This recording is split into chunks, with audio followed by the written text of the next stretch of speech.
चंदगड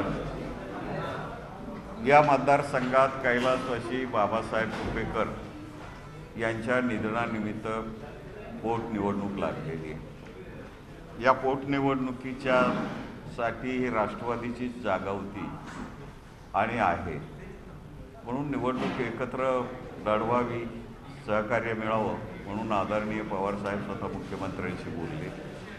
मी स्वतः मुख्यमंत्री, त्याचप्रमाणे प्रदेशाध्यक्ष माणिकराव ठाकरे, हर्षवर्धन पाटील, सतीश पाटील या आमच्या सहकार्याशी चर्चा केली।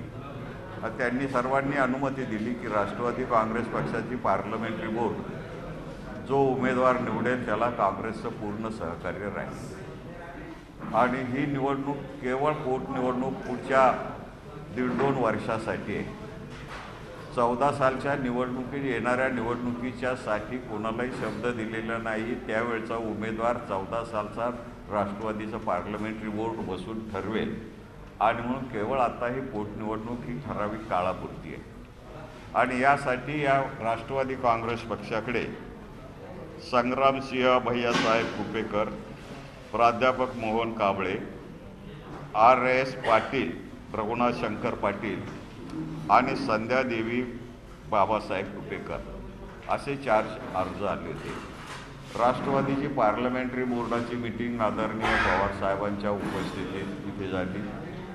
मी स्वतः, अजित पवार, उपमुख्यमंत्री, भुजबळ साहेब, RR पाटील, जयंत पाटील हे सर्व उपस्थितीत आम्ही सगळेजण होतो आणि आम्ही सर्वांनी एकमतानं निर्णय घेतला की या निवडणुकीत संध्यादेवी बाबासाहेब कुपेकर यांना राष्ट्रवादीची उमेदवारी देण्यात येते आणि त्या राष्ट्रवादीच्या अधिकृत उमेदवार राहतील।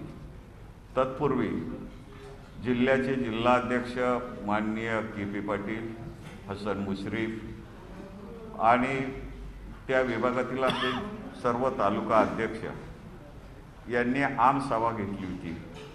त्या आमसभेत 4ही उमेदवार होते आणि सगळ्या उमेदवारांनी सांगितलं की राष्ट्रवादी काँग्रेस पक्षाचा पार्लमेंटरी बोर्ड जे उमेदवार देतील त्या उमेदवाराचा प्रचार आम्ही सर्वजण करू, कुठलाही आमच्यात मतभेद नाही आणि आम्ही सर्वजण उमेदवार निवडून आणण्यासाठी प्रयत्न करू असा एकमताचा त्या विभागातल्या सगळ्या कार्यकर्त्यांनी राष्ट्रवादीच्या हा निर्णय घेतलेला आहे आणि म्हणून राष्ट्रवादी काँग्रेस पक्षातर्फे आदरणीय पवारसाहेबांच्या संमतीनं संध्यादेवी बाबासाहेब कुपेकर या राष्ट्रवादीच्या अधिकृत उमेदवार आहेत आणि ते या निवडणुकी लढवतील।